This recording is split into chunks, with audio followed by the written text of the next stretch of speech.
जब दुनिया बनाई गई तो आदम अलैहिस्सलाम के साथ साथ और जानदारों को भी बनाया गया।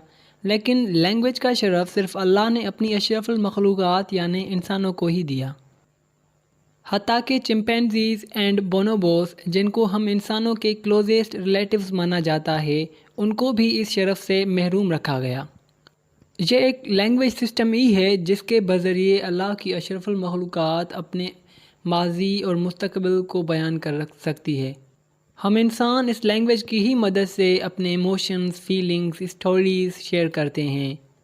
इसके बरअक्स अगर एनिमल्स के कम्युनिकेशन सिस्टम पे रोशनी डाली जाए तो उनकी कम्युनिकेशन सिस्टम्स में हमें सिर्फ कुछ कॉल्स ही मिलेंगी जो कि वो अपने हम जानवर को अलर्ट करने के लिए देते हैं जब उनको डेंजर, फूड या कोई थ्रेट इश्यूज परसीव होते हैं। तो ये जो लैंग्वेज का बना बनाया सिस्टम है, ये इंसानों को कैसे मिला, या फिर दुनिया की पहली लैंग्वेज कौन सी थी, कब बनी थी, कैसे बनी थी, किसने बनाई थी, ये सारे सवालात आजकल लैंग्विस्ट्स के लिए चैलेंज हैं। तो अब जो आखिर सवाल उठता है लैंग्वेज पे वो ये है कि ये शुरू कहाँ से हुई। तो अब ऐसे तो बिल्कुल नहीं हुआ होगा कि सारे लोग इकट्ठे हुए होंगे एक जगह कि भाई आओ कोई एक लैंग्वेज बनाते हैं हम कम्युनिकेशन के लिए, क्योंकि ऐसे करने के लिए भी तो ज़ाहिर है उनके पास कोई लैंग्वेज होती जो कि उनके पास थी नहीं। तो इससे हमें एक तो एविडेंस मिल ही जाता है कि लैंग्वेज को कहीं बैठ के नहीं बनाया होगा, बल्कि वो नेचुरल साउंड से हमें बनना शुरू हुई होगी, जैसे क्राइंग, हूटिंग और ग्रंटिंग वगैरह वगैरह। और फिर आहिस्ता आहिस्ता लैंग्वेज की फॉर्म अख्तियार होने लगी होगी। उसके अलावा लैंग्वेज की ओरिजिन पे बहुत सारी थ्योरीज़ भी दी गई हैं जिनको मैं इस वीडियो में एड्रेस करूँगा। लेकिन उन थ्योरीज़ पे जाने से पहले मैं लैंग्वेज को डिफ़ाइन करूँगा, जिसके फ़ौरन बाद हम उन थ्योरीज़ को पढ़ेंगे जो हैं कि bow wow theory, divine sources, ding dong theory, la la theory, ta ta theory, pooh pooh theory, यो ही हो थ्योरी एंड जेस्टर थ्योरी। और भी काफ़ी सारी थ्योरीज़ हैं, मगर जो ज़्यादातर डिस्कशन होती है इन पे ही होती है, यानी कि इन थ्योरीज़ को ही ज़्यादातर डिस्कस किया जाता है when it comes to the origin of language. What is language? अब लैंग्वेज की डेफिनेशन के लिए मैं 3 फेमस लिंग्विस्ट को कोट करूँगा कि वो क्या कहते हैं लैंग्वेज के बारे में। So one and only mister Noam Chomsky says about language that a language is an infinite set of sentences, each finite in length and constructed out of finite set of elements. अब इसके मुताबिक language में infinite set of sentences होते हैं, यानी कि there are number of sentences, particularly infinite number of sentences in a language. और वो इनफाइनाइट सेंटेंसेस जो होते हैं उनकी जो लेंथ होती है वो फाइनाइट होती है। Second one is Sapir. According to him, language is a purely human and non-instinctive method of communicating ideas, emotions, and desires by means of system of voluntarily produced sounds. अब इस definition में जो Sapir है वो 2 terms पे या फिर जो 2 वर्ड्स हैं उन पे फोकस कर रहा है। एक है ह्यूमन और दूसरा है नॉन इंस्टिंक्टिव। अब जहाँ पे ये कह रहा है कि लैंग्वेज इज़ प्योरली ह्यूमन, तो वहाँ पे इसका मतलब है कि जो लैंग्वेज है वो लिमिटेड है ह्यूमंस तक।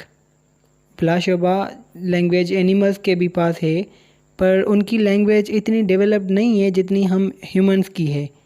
दूसरा टर्म जिस पे ये फोकस कर रहा है वो है कि लैंग्वेज इज़ नॉन इंस्टिंक्टिव, जिसका मतलब है कि लैंग्वेज इनहेरेंट नहीं है, यानी कि जो न्यूबॉर्न बेबी होता है वो उसको लैंग्वेज पेरेंट्स से इनहेरिटेड नहीं हुई होती, बल्कि वो खुद आके सीखता है या फिर जो है एक्वायर करता है। तीसरी डेफिनेशन है सोशर पे, मतलब सोशर लैंग्वेज के बारे में कहता है कि language is really a border land between thought and sound where thought and sound combine to provide communication. अब सोशर के मुताबिक ये जो लैंग्वेज है ये एक बॉर्डर लाइन है थॉट और साउंड के दरमियाँ, जहाँ पे जो थॉट है और साउंड है वो कंबाइन होते हैं एक वेल डेवलप्ड कम्युनिकेशन को जनरेट करने के लिए। Then now we will move towards the theories. अब ये जो डिवाइन सोर्सेज है, इस एविडेंस के मुताबिक हम इंसानों को लैंग्वेज अल्लाह की तरफ से दिया हुआ एक तोहफ़ा है, जिस पे जो बाइबल है, one of the holy books, उसमें लिखा गया है कि अल्लाह ने सब जानदारों को आदम अलैहिस्सलाम के सामने इकट्ठा किया। फिर जो जो नाम आदम अलैहिस्सलाम ने उस जानदारों को दिया, फिर वो उसका नाम हो गया। मतलब जिस जानवर को जो भी नाम हज़रत आदम अलैहिस्सलाम ने दे दिया, तो वो उसका एक नाम हो गया। तो इस बिलीफ से या फिर इस बिलीफ के पर्सपेक्टिव से जो है कि जो लैंग्वेज है वो अल्लाह की तरफ से दिया हुआ एक तोहफ़ा ही है।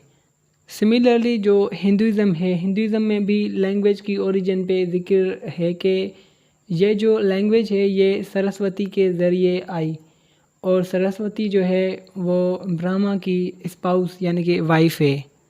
मतलब जो हिंदूज़ हैं या फिर जो हिंदुज़म है, उसमें ये उनका ये बिलीफ़ है कि जो लैंग्वेज है वो सरस्वती के थ्रू आई है, और सरस्वती जो है वो वाइफ है ब्रह्मा की, और वो ब्रह्मा मतलब कि उसको मानते हैं कि वो यूनिवर्स का क्रिएटर है।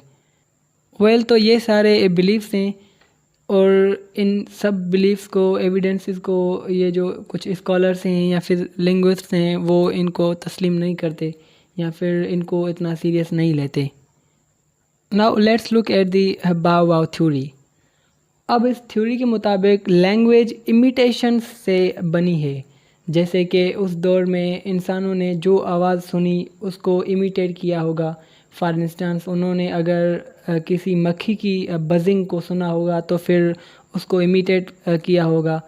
अगर उन्होंने कोई धमाका सुना होगा या फिर धमाके की आवाज़ उनके कानों ने परसीव की होगी, तो फिर उन्होंने उस धमाके की आवाज़ को जो है जिसको बैंग कहा जाता है, उसको उन्होंने इमिटेट किया होगा, और फिर जो है ऐसे ही लैंग्वेज बनने लग गई होगी। अब इस थ्योरी में एक अल्फाज यूज़ होता है ओनोमेटोपोइक, जिसका मतलब है कि वो अल्फाज जिनका साउंड है वो सिमिलर उस नॉइज़ की तरह जिसको वो रिप्रेजेंट कर रहे हैं। यानी कि ये जो स्प्लैश है या फिर बैंग है, बज़ है, बाव वाव इटसेल्फ यानी कि जो थ्योरी का नेम है, ये सारे ओनोमेटोपोइक वर्ड्स हैं क्योंकि इनका साउंड सिमिलर है उस नॉइज़ की तरह। अब ये जो वर्ड बैंग है, इसकी जो आवाज़ है वो बिल्कुल सेम है एज़ धमाका। या फिर जो वाटर होता है वो जब किसी ऊंची हाइट से गिराया जाता है तो उसका जो ड्रॉप बाय ड्रॉप साउंड होता है वो स्प्लैश की तरह होता है। तो इस थ्योरी के और भी एग्जांपल्स हैं जैसे कुकू, मियाओ वगैरह वगैरह। यो ही हो थ्योरी। अब इस थ्योरी के मुताबिक इंसानों ने साथ मिलके भारी पत्थरों को या वुड को एक जगह से दूसरी जगह ले जाने के लिए इकट्ठा होकर एफर्ट लगाया होगा, जिसके नतीजे उन्होंने वो नेचुरल साउंड्स नोट किए होंगे जो हर कोई निकालता है जब अपनी ताकत का पूरा ज़ोर लगाया जाता है किसी भी चीज़ को उठाने के लिए या फिर किसी भी चीज़ को एक जगह से दूसरी जगह मुंतकिल करने के लिए, जो कि नहायत ही भारी होती है या फिर जिस पे पूरा ज़ोर लगाया जाता है। तो उसके नतीजे जो नेचुरल साउंड्स क्रिएट होते हैं या जो नेचुरल साउंड्स इंसान बनाते हैं, तो इस थ्योरी के मुताबिक उन नेचुरल साउंड्स को नोट करके ही जो अर्ली ह्यूमन बींग्स थे या फिर जो हमारे अर्ली एंसेस्टर्स थे जिसको हम होमिनिड्स कहते हैं, उन्होंने उन वर्ड्स को नोट करके लैंग्वेज को मतलब कि एक कम्युनिकेशन का सोर्स बनाया होगा। ये जो वर्ड्स हैं ग्रंट, ग्रोन एंड स्नोर्स, ये कॉमनली इस थ्योरी में मेंशन किए जाते हैं। उसके बाद है लाला थ्योरी। ये थ्योरी डेनिश के एक लिंग्विस्ट ओटो जेस्पर्सन ने दी है। इनका मानना था कि ह्यूमन लैंग्वेज जो है उसकी शुरुआत रोमांस से हुई है, यानी कि ये मानते हैं कि जो रोमांटिक साइड है ह्यूमन बींग्स की, वहाँ से ही लैंग्वेज को एक गेट को मिला होगा। Third theory is Pooh Pooh theory.